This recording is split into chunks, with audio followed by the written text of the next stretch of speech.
Mr. President. Republican leader. Yesterday evening, we learned that some of the National Guard forces who've been helping protect the Capitol complex were being made to rest in parking garages between their shifts. I don't think a single senator feels that was acceptable. I'm glad the situation was resolved, and I hope we learn exactly what happened. In that regard, I want to thank all the National Guard, including more than 300 Kentucky Guardsmen and local and federal law enforcement who've helped supplement our very own Capitol Police in the wake of January the 6th. Your Congress and your country appreciate all you've done to secure the Capitol and the inauguration. Later today, I'll have the honor of meeting a number of my Kentuckians who've been helping out here at the Capitol. It's going to be the highlight of my day. In the near future, Congress needs to smartly transition toward a more sustainable security presence. Keeping the Capitol safe cannot and will not require huge numbers of uniformed troops and vast systems of emergency fencing to remain in place forever. With the inauguration behind us, we should find the right middle ground between the unacceptable lapses 3 weeks ago and the extraordinarily short-term measures that have been put in place since that time. In the meantime, we need to make darn sure that we look after the men and women who look after us. Now, Mr. President, on a totally different matter, while business proceeds on the floor, the Democratic leader and I are continuing to flesh out the structure of this 50-50 Senate. When leaders Lott and Daschle wrote a similar agreement 20 years ago, there wasn't a need at all to reaffirm the basic standing rules that govern legislation here in the Senate. It was safely assumed that no majority would break this rule for short-term gain. Floor remarks surrounding those 2001 discussions specifically cite the legislative filibuster as an important and unquestioned part of the backdrop that lay beneath the negotiations on the finer details. It was assumed no one would ever take that step. After the fact, Leader Daschle, the Democrat, praised the legislative filibuster as a crucial rule. President Biden has praised this distinctive feature of the Senate on many occasions. Our current Democratic colleagues used it liberally over the last several years when they were in the minority. More than 24 signed a bipartisan letter in 2017 saying our Republican majority should not break the rule by brute force. Let me say that again. 24 Democrats signed a bipartisan letter in 2017 saying our Republican majority should not break this rule by brute force. I agreed. I didn't do it. President Trump was not happy with that. He tweeted against me numerous times because I didn't put an end to the legislative filibuster. And so the Democrats used it constantly, as they had every right to. They were happy to insist on a 60-vote threshold for practically every major bill I took up. So we'll continue to request that our Democrat colleagues reaffirm this standing rule of the Senate, which they have been happy to use on many occasions, I can attest. If we're going to truly replicate the 2001 agreement, we need to reaffirm this crucial part of the foundation that lay beneath it. Yesterday, I also shared a proposal for the pretrial steps in the Senate impeachment process that appears to be headed our way, and as I understand it, must be headed our way Monday. By Senate rules, if the article arrives, we have to start a trial right then. This impeachment began with an unprecedentedly fast and minimal process over in the House. The sequel cannot be an insufficient Senate process that denies former President Trump his due process or damages the Senate or the presidency itself. Senate Republicans strongly believe we need a full and fair process where the former president can mount a defense and the Senate can properly consider the factual, legal, and constitutional questions at stake. For that reason, we suggest the House transmits this article next Thursday, but that's apparently going to be next Monday, that former President Trump's answer and the House pretrial brief I suggested be due on February 4th, and the former president's pretrial brief be due, I suggested, on February the 11th. That timeline would have provided the Senate some more floor time before we step up fully into the unknown of a trial, which, by the way, would have been a substantial benefit to the incoming administration and allowed them to get more of their cabinet confirmed, which we are cooperating as best we can to expedite. So finally, Mr. President, on one final matter, regarding those nominees, we're considering President Biden's nominees for key cabinet posts. On Wednesday, Avril Haines was confirmed as Director of National Intelligence on a big bipartisan vote, including my own. We hope to be able to consider Tony Blinken to be the Secretary of State early next week. Today, we're considering General Lloyd Austin, President Biden's nominee, to serve as Secretary of Defense. I voted to approve the waiver that would allow him to serve in this post yesterday, notwithstanding the 7-year cooling-off period after military service. And I'll be voting in favor of his confirmation. I'm voting yes because the nominee is clearly qualified and because presidents should get real latitude to fill their terms with qualified mainstream people of their choosing. At the same time, the Senate should pause and reflect on the fact that we'll have begun 2 consecutive presidential administrations by issuing a waiver to a 4-star general and former CENTCOM commander to lead the Pentagon. The Armed Services Committee held a hearing last week to examine the waiver and the current state of civil-military relations at the Pentagon. I expect the committee will continue to pay close attention to this important issue in the months ahead, and will investigate steps that Congress can take to help restore balance over at the Pentagon. The law that we keep waiving actually exists for a good reason. Civilian control of the military is a fundamental principle of our republic. We emphatically do not want high-ranking military service to become a tacit prerequisite for civilian leadership posts over at the Department of Defense. It's not just about a simplistic fear that the military will end up running itself.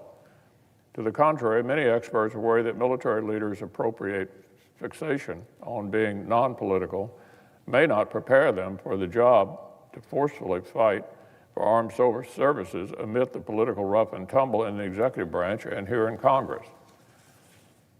Put another way, they're taught from the beginning to stay out of politics entirely, but you do want a Secretary of Defense who's willing to engage in the issue-based discussions that we have related to the department.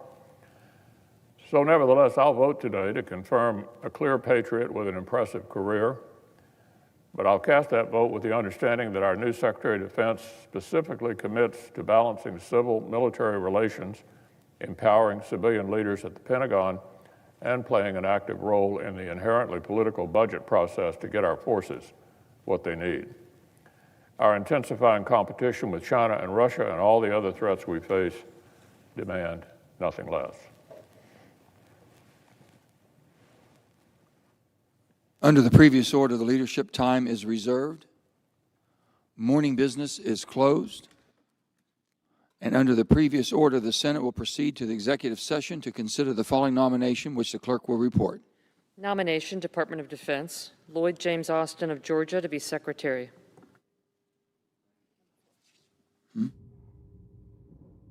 Under the previous order, there will be 10 minutes of debate equally divided in the usual form.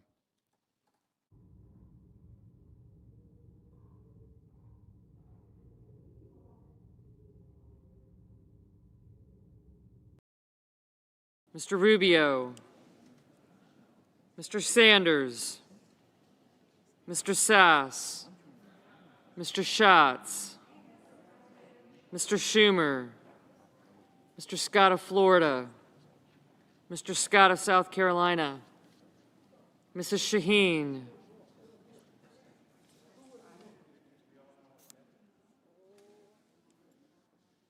Mr. Shelby.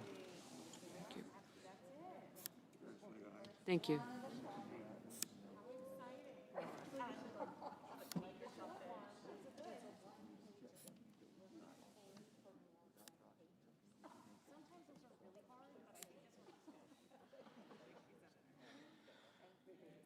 Take care.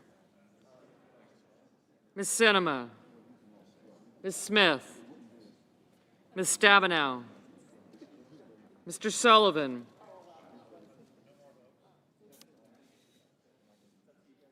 Mr. Tester. Mr. Thune. Mr. Tillis. Mr. Toomey.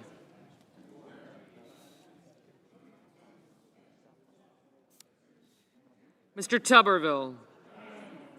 Mr. Van Hollen. Mr. Warner. Mr. Warnock. Ms. Warren. Mr. Whitehouse. Mr. Wicker. Mr. Wyden. Mr. Young.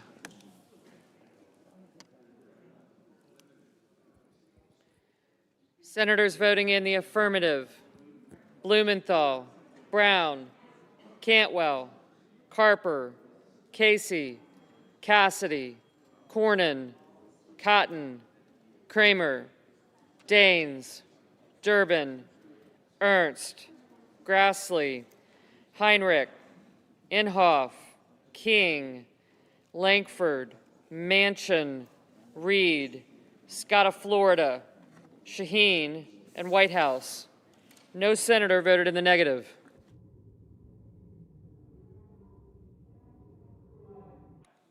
Mr. Wyden, aye.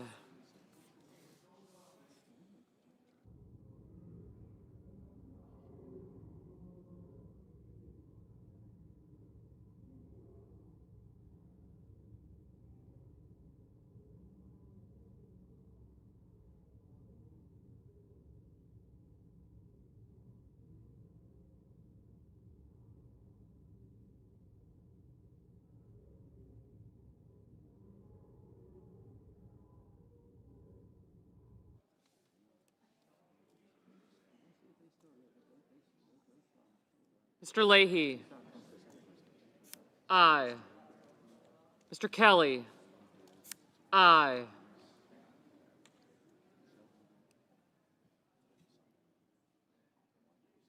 Mr. Risch, aye. Mr. Portman, aye. Ms. Collins, aye. Mr. Tester, aye.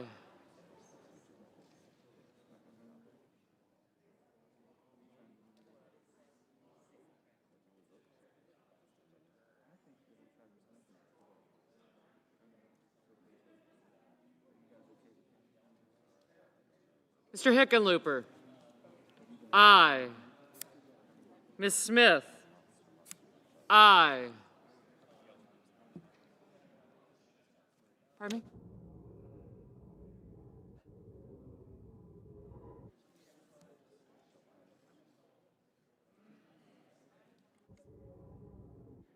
Mr. Tuberville, aye.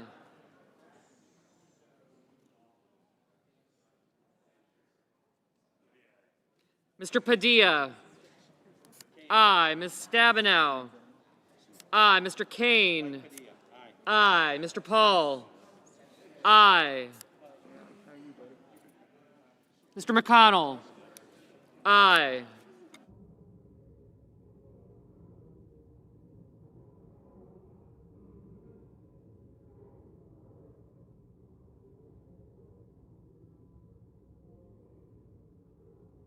Mr. Bennett, aye.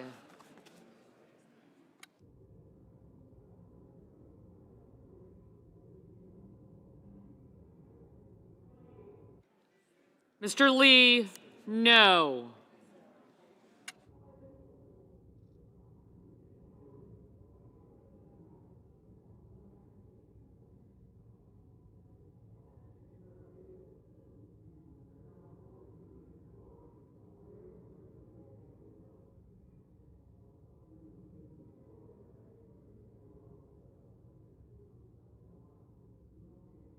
Mr. Warner, aye.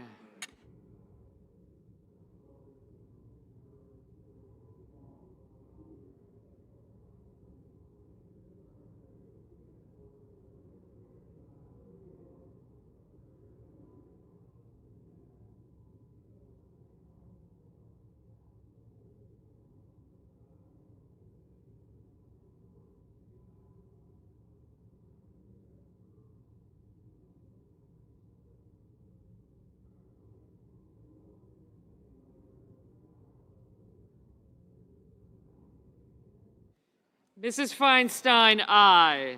Mr. Rubio, aye.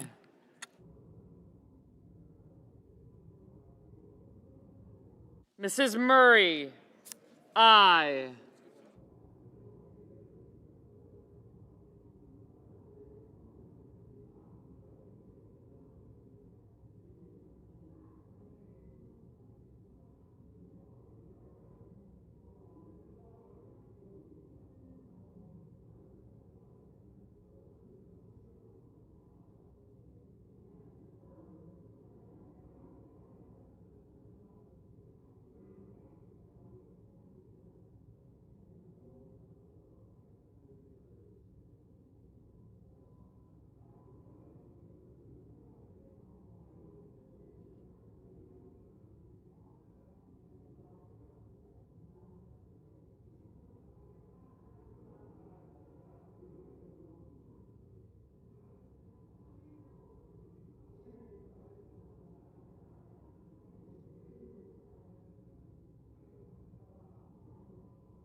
Mr. Murky, aye. Thank you.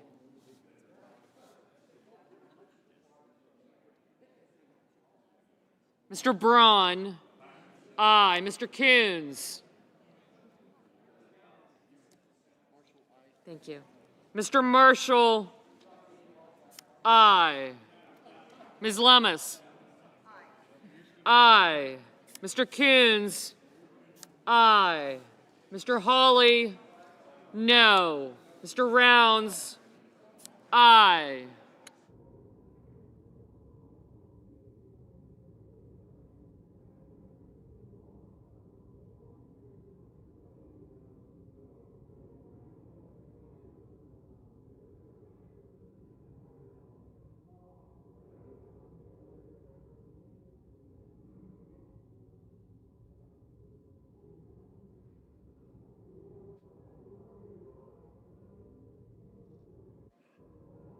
Mr. Johnson, aye. Mr. Cardin, aye.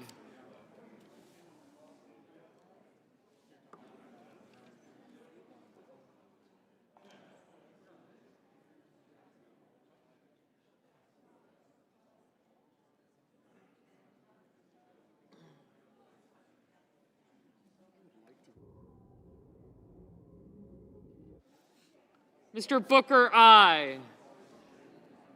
Mr. Sanders, aye.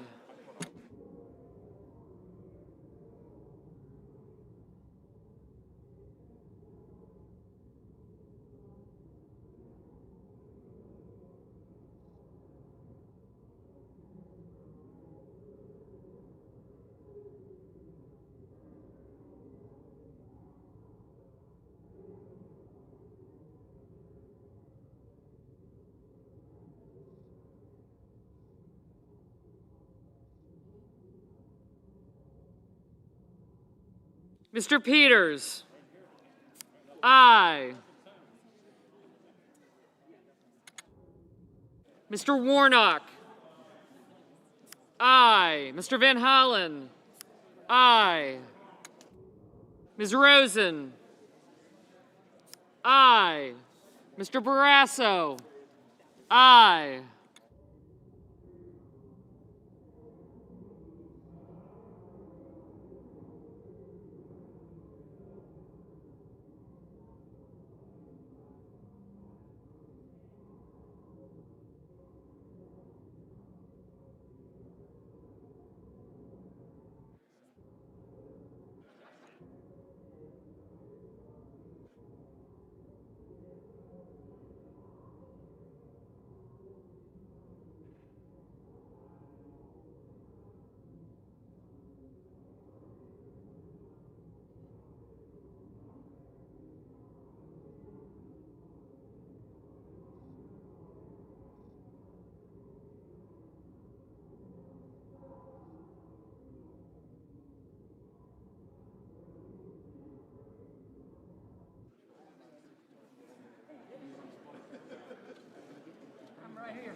Mr. Kennedy, Aye.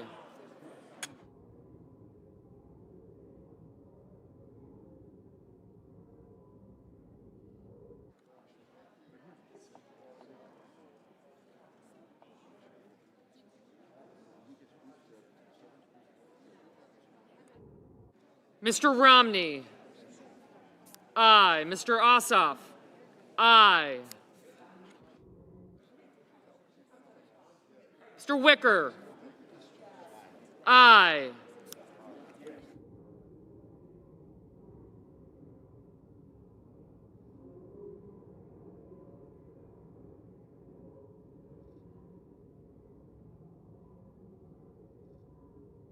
Ms. Baldwin.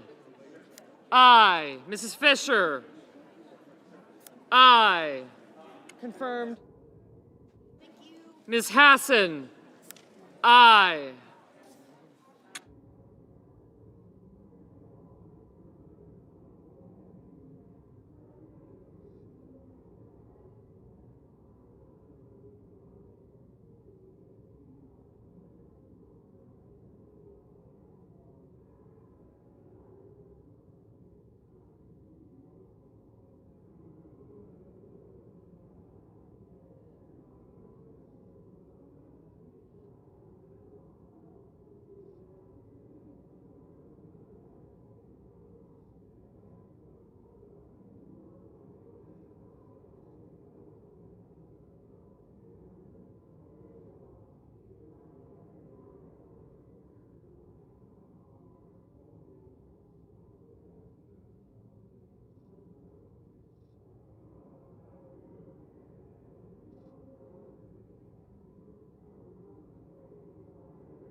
Ms. Sinema. Aye. Mrs. Gillibrand. Aye. Mr. Young. Aye.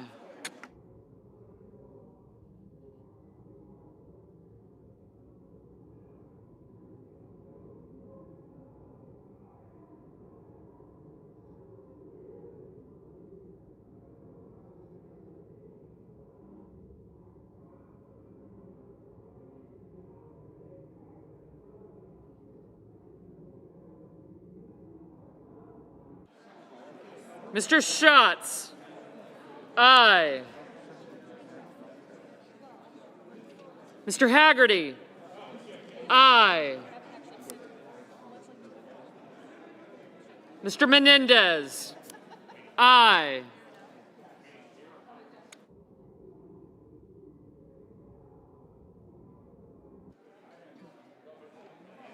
Mr. Shelby. Aye.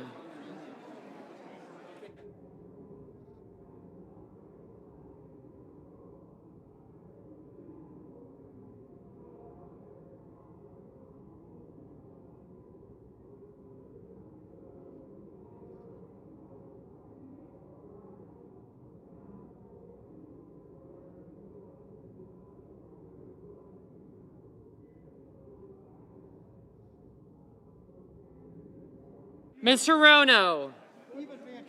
Aye. Mr. Sass. Aye.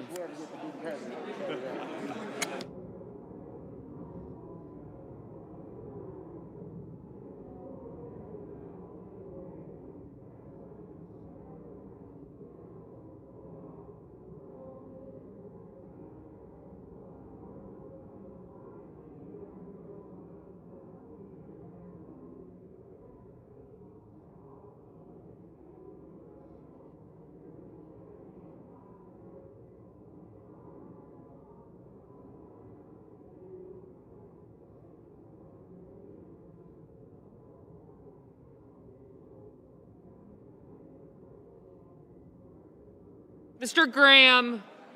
Aye. That's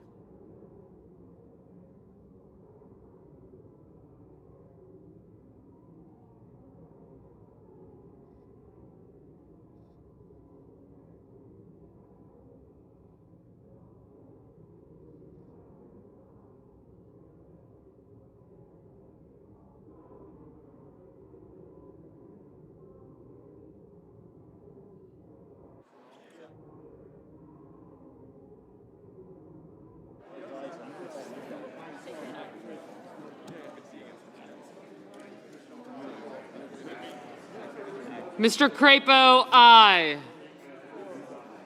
Mr. Lujan, aye.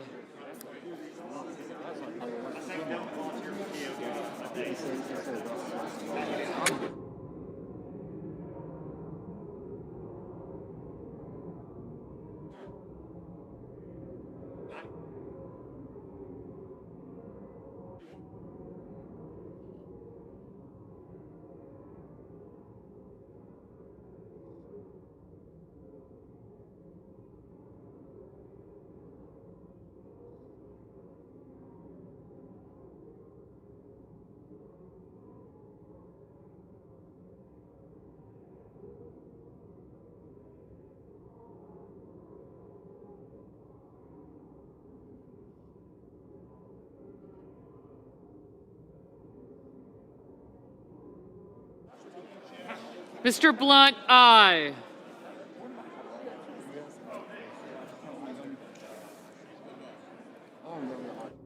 Mr. Scott of South Carolina, aye. Mr. Toomey, aye.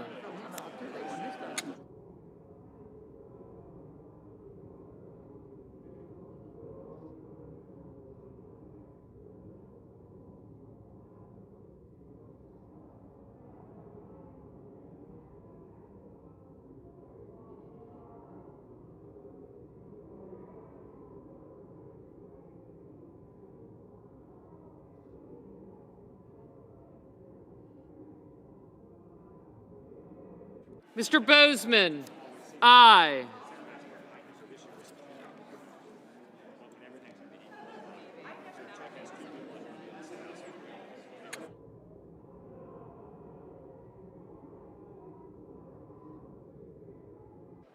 Ms. Warren, aye.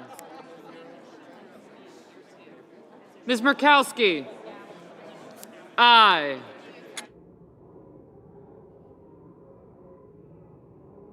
Mr. Schumer, aye. Mrs. Blackburn, aye. Ms. Cortez Masto, aye.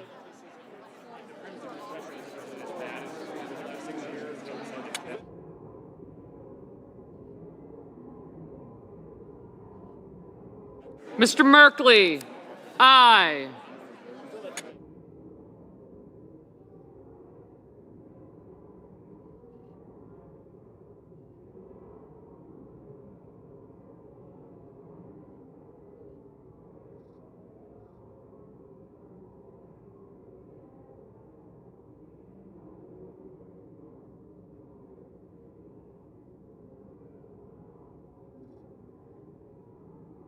Mr. Thune, aye.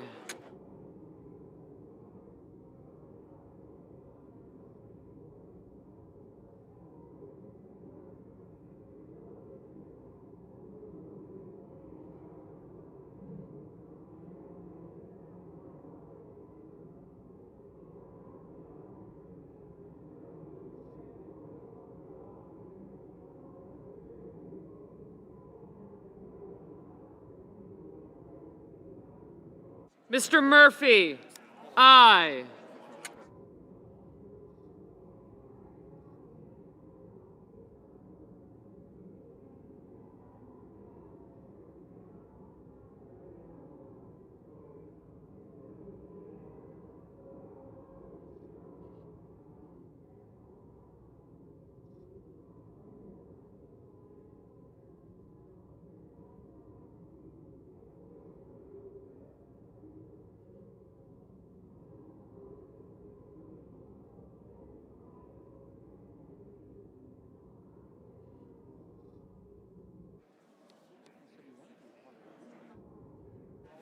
Mr. Sullivan, aye.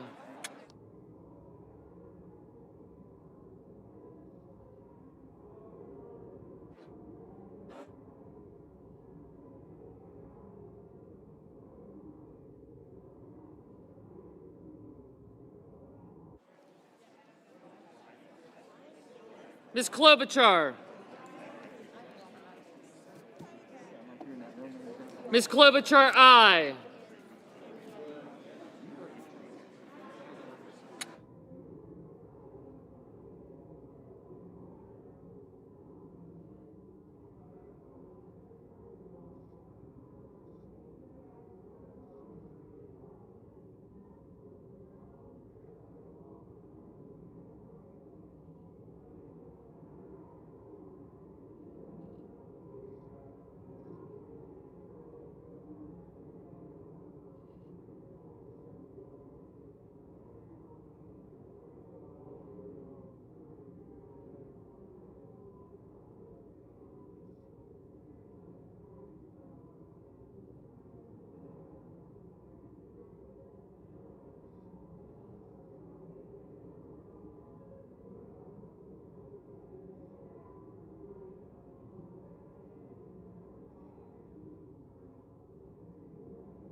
Ms. Duckworth, aye.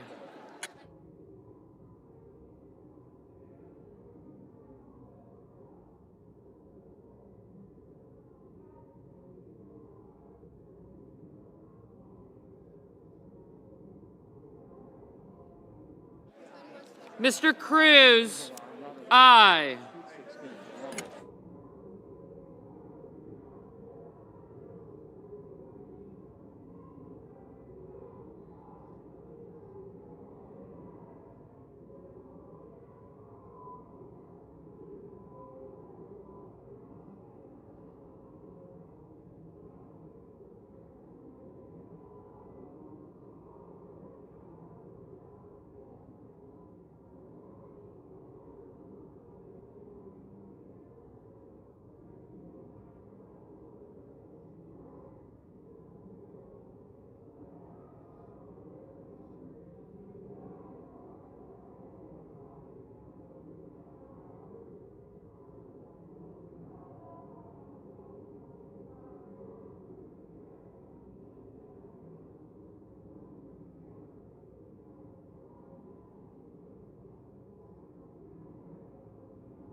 Mr. Hoven, aye.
Wishing to vote or change your vote?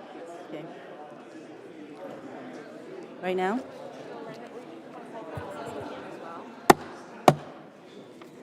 Are there any senators wishing to vote or change their vote? If not, the yeas are 93, the nays are 2, and the nomination is confirmed. Under the previous order, the motion to reconsider is considered made and laid upon the table, and the President will be immediately notified of the Senate's actions.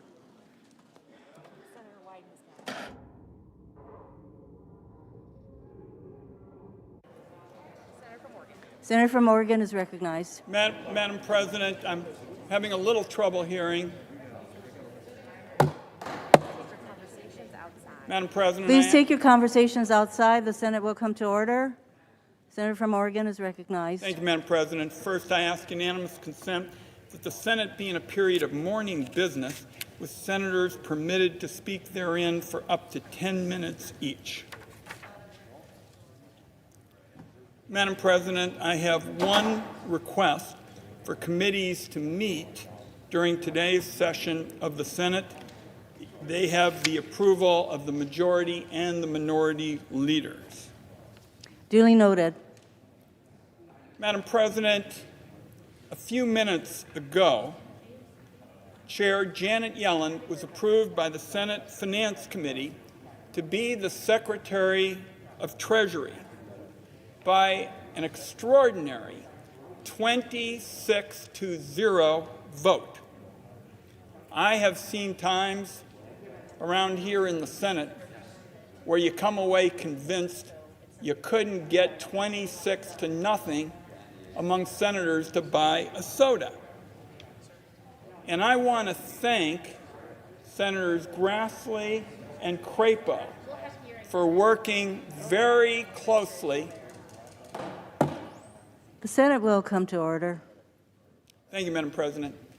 I want to thank Senators Grassley and Crapo for working very closely with me and Senate Democrats to achieve this remarkable vote this morning. The fact is, Janet Yellen has been confirmed by this body 4 times. She really belongs in the Senate Confirmation Hall of Fame.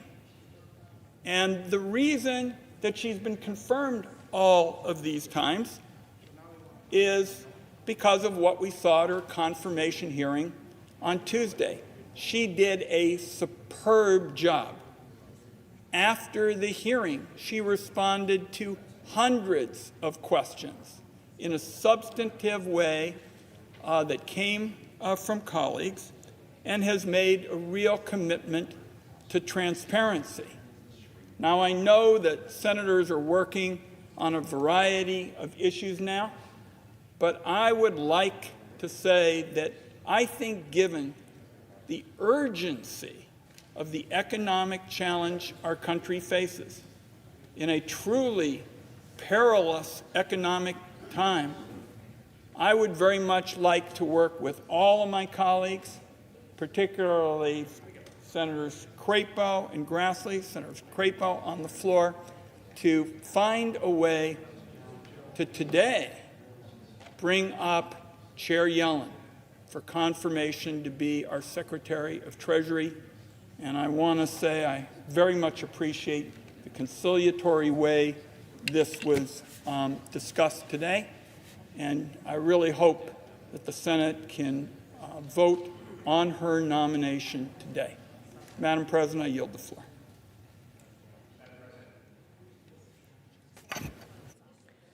The senator from Arkansas is recognized. Madam President, I ask consent that at the end of my remarks, the senator from Oklahoma, Senator Inhofe, be recognized. Without objection.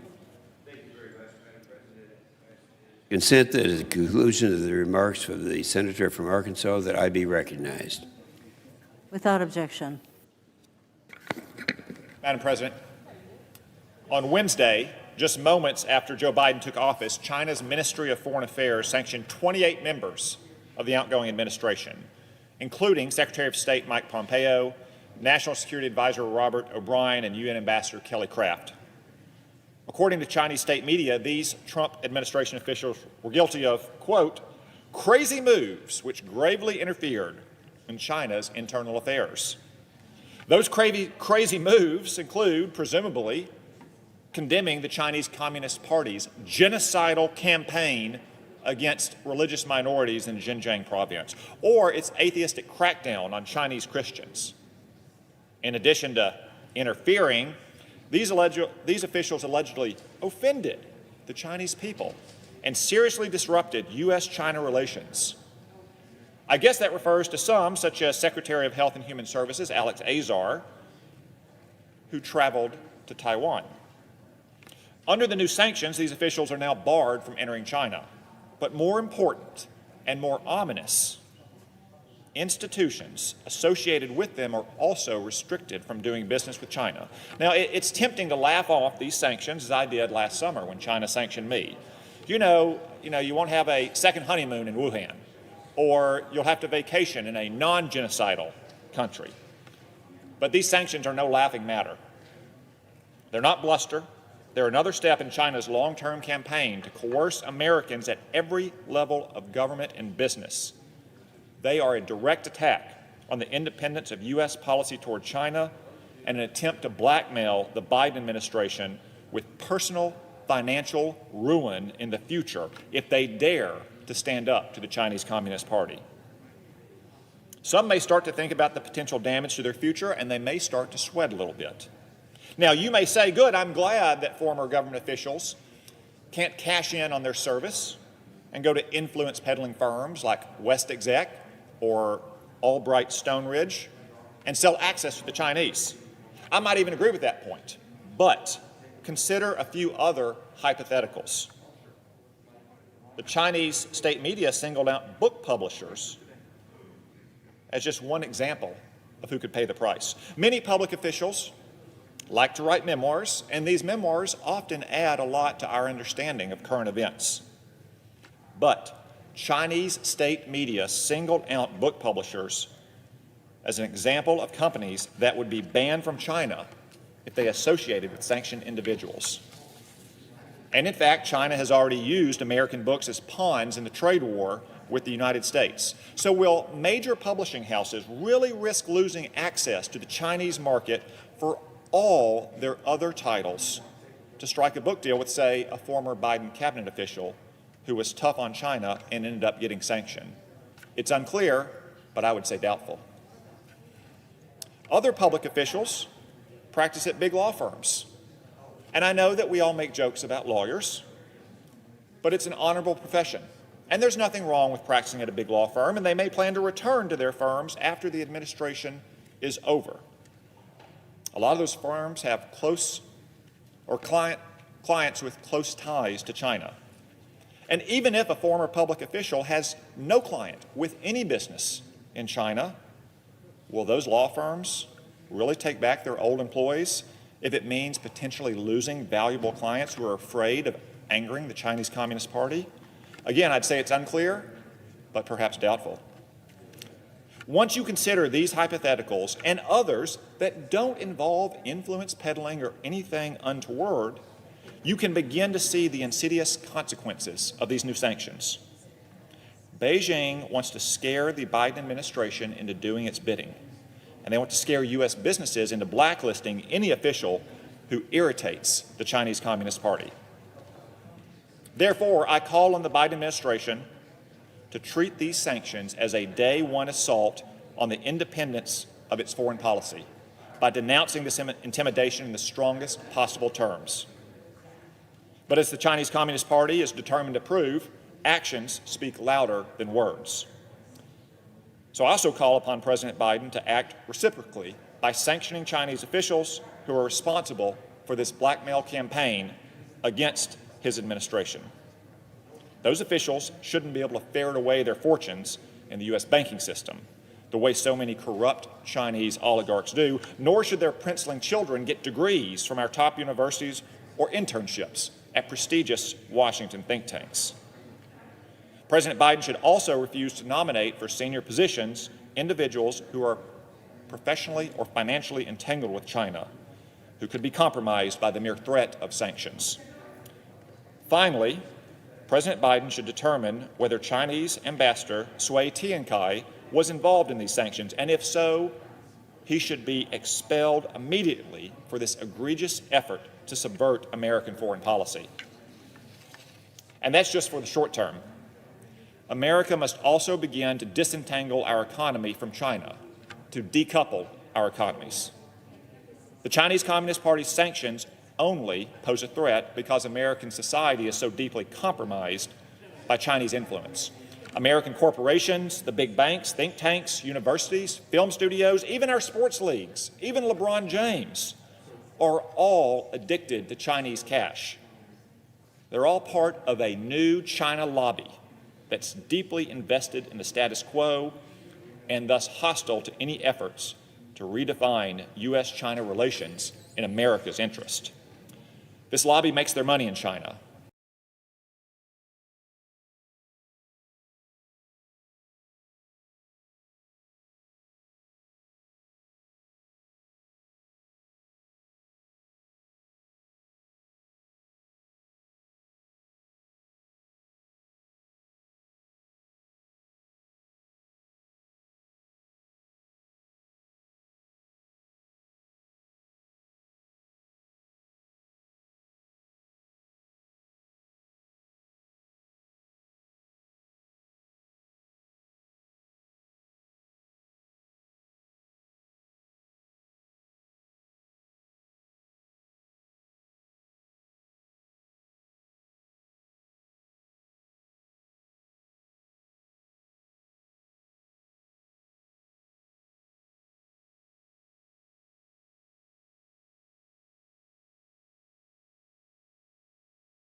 In advanced technology between our country and China. American colleges, universities, and research laboratories are the finest in the world, but they allow Chinese nationals to participate, even in cutting-edge research with military applications. And this research has an alarming tendency to end up in China, in the weapons fielded by the People's Liberation Army against our own troops.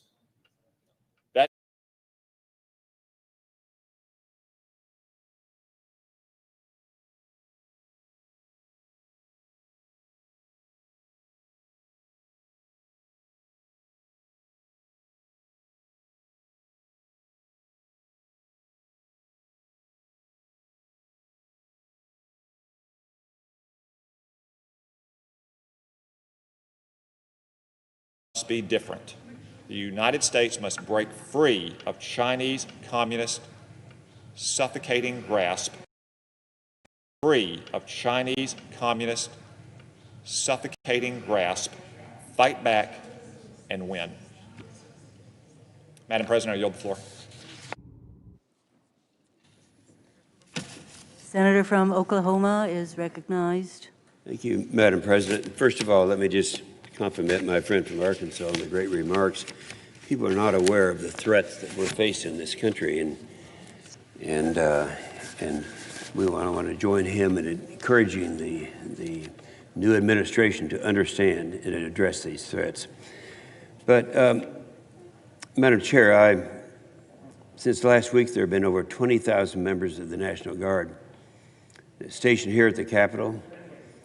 They're here and have been here and are still here to keep us safe, keep the members safe, senators safe, staff, press, all of us. We seen some people speculating that maybe this was overkill. Maybe we didn't really need this many people here. And they're wrong, because this is a nice, successful inauguration, a successful, peaceful transfer of power because they were there. And I made that very clear to the ones I've been talking to in the field in the last 3 days. I know firsthand that they're really outstanding professionals, these guards. We have about 400 guards here from the Oklahoma National Guard. I visited with them, I guess it was on Wednesday, in 5 different groups. I went around and talked to them because they weren't all in the same location. And we thanked them for their service and the sacrifices they're making. Long hours. These guys are having long hours that they have to be, and they're the best of the best. And many I saw did the deployments in Afghanistan. When I was talking to them, they would remember, say, well, Senator Inhofe, I remember when we were together in Afghanistan, we were together in Ukraine. These guys, that was 10 years ago, and they're still on the job working, and I don't know what we could have done without them. So, in fact, I asked several of them, how many of you in this group from Oklahoma in the Guard have never been to Washington before, that this is your first trip? More than half of them had never been to Washington before. So that was a great opportunity for them too. But I'm really humbled and grateful for what they're doing for us, and I'm sure all of our colleagues are. And that's why I was so shocked and really angry last night, and I picked it up on TV. I didn't know anything about it. When I heard that the Guard were being made to feel like they were unwelcome by some person in the Capitol Police. And they were to take their rest breaks someplace else and actually sent to the parking garage of all places. Our Guard members are being lodged in hotels, and they're working shifts, 12 shifts a day, long shifts on their feet, so they need to have rest breaks. And they need to do the things, and they can't do that lying in the Senate garage. So they have 2 hours on and 1 hour off, plus time for eating and that type of thing. We can all agree that they should be comfortable on their breaks, a place to sit and lie down, eat, and charge their batteries and things they have to do, talk to their families on home. That's what they're supposed to be doing, and that's precisely where they were. They're using the buildings here in the Capitol before they're made to feel unwelcome and pushed to the garage. But now that I understand, and I'm glad that they're moved back in and they're now well taken care of. And that's a good thing. But they should never have had to go through this in the first place. So what we did, you have to find out, you get to the bottom of it, and that's what we're doing now. We're getting answers. I called the acting chief of the Capitol Police this morning. I called the General McConville. General McConville is the chief of the staff of the Army, and they're all working to find out how this happened. The acting chief, Pittman, says the Guard were never asked to leave yesterday. Now, I know that she believed that, but multiple members of the military said, no, they were told to leave. So we know one thing, that whether it was confusion from the fog and the friction of the environment or whatever it was, the troops didn't move on their own. So they were asked by somebody. This isn't a blame game. I don't want to, but I do want to know what happened to make sure it doesn't happen again. So this is what happened. There was one uniformed police officer who issued an order without authority or without going through the chain of command. And I'm glad that the U.S. Capitol Police and the Guard are talking and trying to figure this out. We are going to be able to identify who that person was. We will make that publicly. But ultimately, one message for our National Guard up here. You are appreciated. You are welcome. You are we are very, very grateful for the sacrifices that you made. And if you're ever told at any point that you need to vacate and don't have a comfortable place, just go to Russell 205 and I'll make sure that you'll be very comfortable in my office. And I know that there's a bipartisan outrage about this, so I think you'll have plenty of places to rest. You've done a great job. You'll be returning home soon, and you'll be able to say, job well done. Thank you, Mr. I yield the floor.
Senator from Alaska is recognized. Madam President, I want to congratulate now Secretary of Defense Lloyd Austin on his confirmation to be Secretary of Defense. I spoke yesterday about his confirmation, the 2 votes that had to happen. I had the honor of introducing this great American at his confirmation hearing on the Armed Services Committee. I served with him in the military many years ago, and I think he's going to be an important addition to President Biden's team.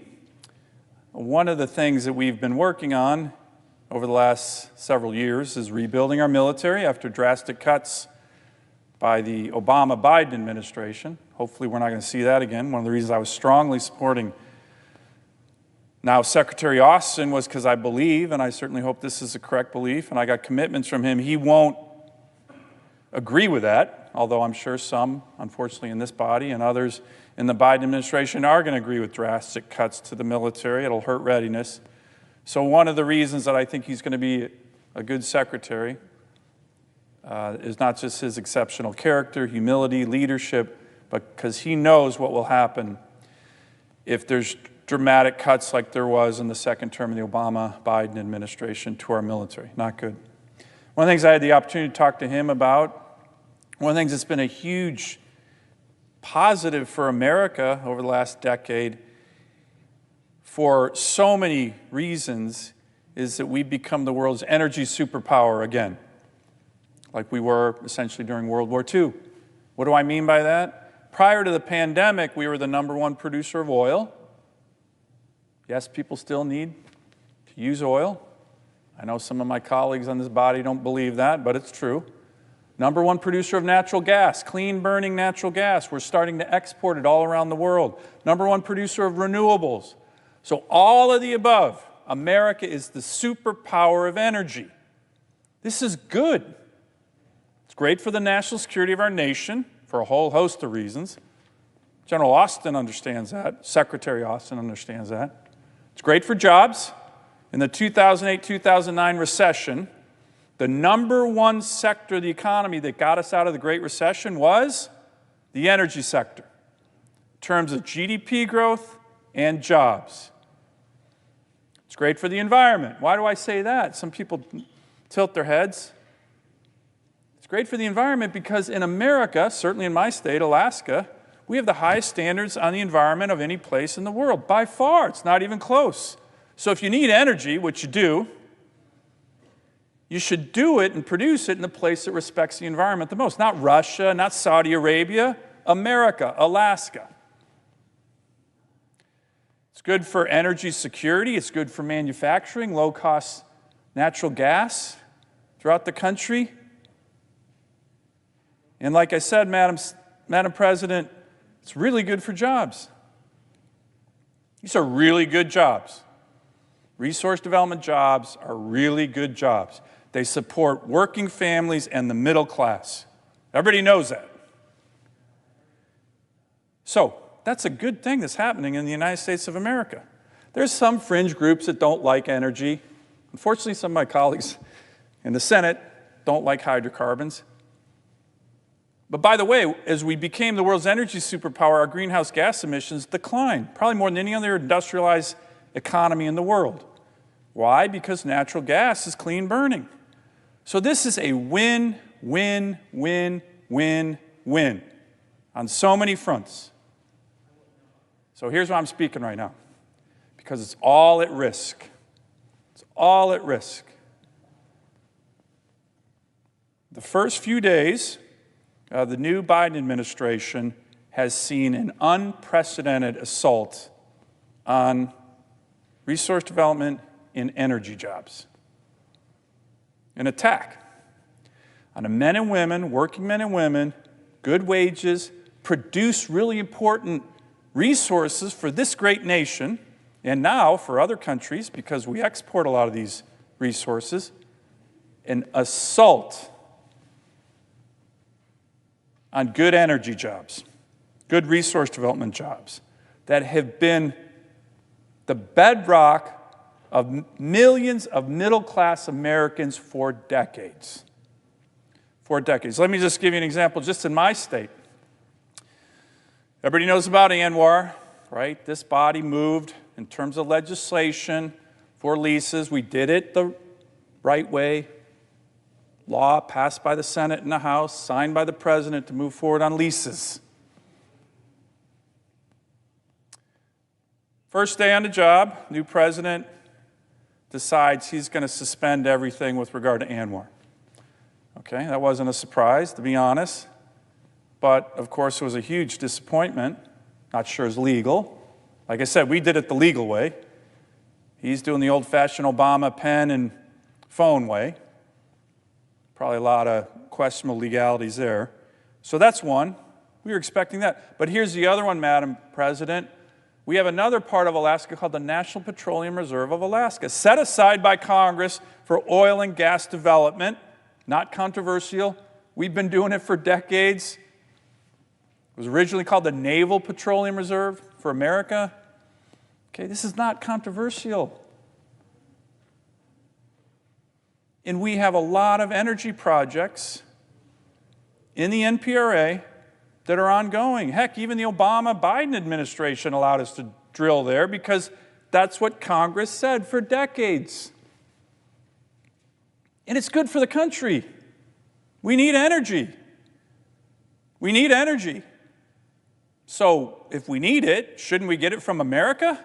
Shouldn't we get it from American workers? Better than getting it from Russia. So the NPRA is a really important area of America's energy production in my state, National Petroleum Reserve of Alaska. It's been that way for decades. So there is a moratorium on any more permits for energy production in the NPRA yesterday. I woke up to text messages from Alaskans saying, "Senator, help us. My little company's going to go out of business. I've had to lay off a bunch of workers." Workers who are doing what? Producing American energy. Since when was that bad, Mr. President? Since when was that bad? One more thing. They say, well, it's only a 60-day moratorium. In Alaska, because we have the highest standards in the world on producing energy, exploring for energy, we only do exploration in the winter. Costs more for energy companies. Why do we do that? Because it's the high standards that we have. Highest standards of any place on the planet Earth. What do I mean by that? We build what are called ice roads and ice pads on the tundra when we explore and when we drill. So that means we just do it in the winter. You build these ice roads and ice pads. It costs a lot of money. And when you move equipment across the tundra on ice, you drill for 3 months. And when the winter's over, you move it off, the ice melts, and there's not one tiny impact. It's called zero impact drilling and exploration. I used to be in charge of this in Alaska. I'm very familiar with it. Highest standards on the planet. So if you put a 60-day moratorium on drilling in the NPRA, guess what? You lose the whole season. You lose the whole season. So that's what the Biden administration did yesterday. And I literally have people back home in my great state calling frantically, saying hundreds, if not thousands of jobs are at risk. That was day 2 of the Biden administration. Let's crush every single energy job in America. Why? I don't know why. I don't know why. Since when is it bad to produce energy for your fellow Americans? We need it. We have the highest standards in the world. These are great middle-class jobs. But day 1 in this administration, they're attacking the men and women who produce energy for this great nation. Shameful. Now, it's not just me, Madam President, who's a little bit upset. You can tell I'm a little bit upset. The Keystone Pipeline was canceled again. Again, no idea why they would do that. There's nothing about climate change. As a matter of fact, that pipeline was going to be all union jobs, and they had it developed and worked on in a way that was going to be emission neutral. So here's the head of the Laborers International Union of America, LIUNA, the laborers, Terry O'Sullivan. He's a great American. I know him well. His father was a Marine who served in the Chosin Reservoir during the Korean War. I'd like to submit this for the record, Madam President. Without objection. This is a statement by Terry O'Sullivan. The Biden administration's decision to cancel the Keystone XL pipeline permit on day one of his presidency is both insulting and disappointing to the thousands of hardworking LIUNA members who will lose good-paying jobs, middle-class families supporting jobs. By the way, LIUNA is the largest labor union in the largest labor construction union in America, 500,000 members. Blocking this 100% union project and pandering to environmental extremists, 1,000 union jobs will immediately vanish and 10,000 additional jobs will be gone forever. That's day one. This isn't me talking, the senator from Alaska. This is the head of LIUNA.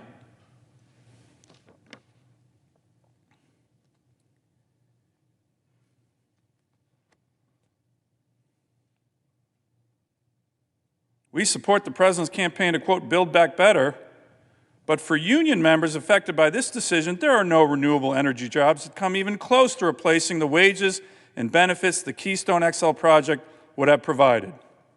Killing good union jobs on day one with nothing to replace them is not building back better. This is, again, Terry O'Sullivan, head of LIUNA.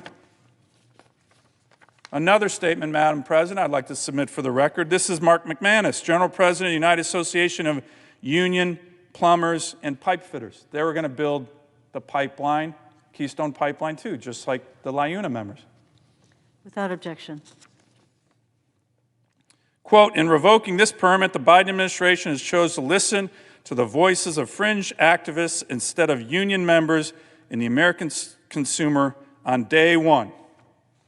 Let me be clear.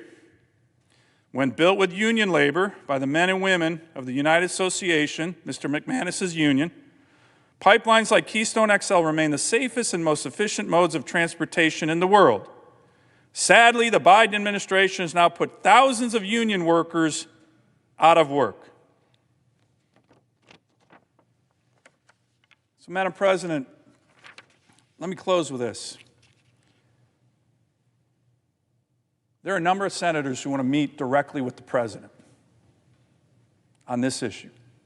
By the way, when they made these announcements about Alaska, no one from the Biden administration reached out. No one called me. No one called Senator Murkowski. No one called Congressman Young. You'd think if they were going to just kill hundreds, if not thousands of jobs in your state, that somebody would have reached out to us. I just spent the last week working hard to make sure the Biden administration's Secretary of Defense got confirmed. I probably worked harder than any other senator in this body on that issue. I did that because I think it's going to be good for the military and good for America. But we're trying. We're trying. I haven't heard from one person on the Biden administration. So a number of us are going to try and request a meeting with the president. The president talks a lot about his blue-collar background. Great. But guess what? The president is killing blue-collar jobs right now. Right now. By the thousands. And a lot of them are in my state. I hope somebody in the new administration is listening to this. I hope he realizes what he's doing. We're in this pandemic. Our economy needs to grow. We have high unemployment.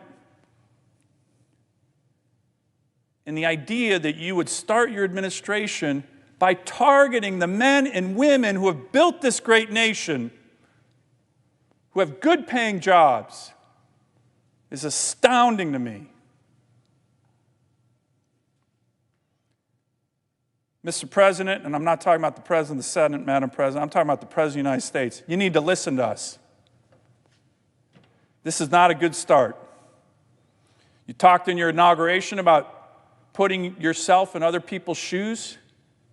Well, I'll help you put yourself in the shoes of the energy workers in America who you are crushing right now. Put yourself in their shoes and maybe rethink these crazy, crazy policies that are only harming Americans throughout the country. I yield the floor.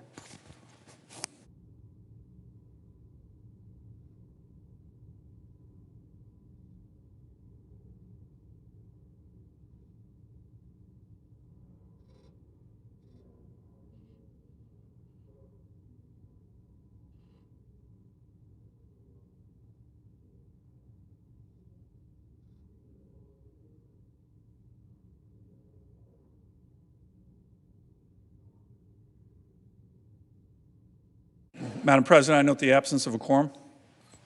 The clerk will call the roll. Ms. Baldwin.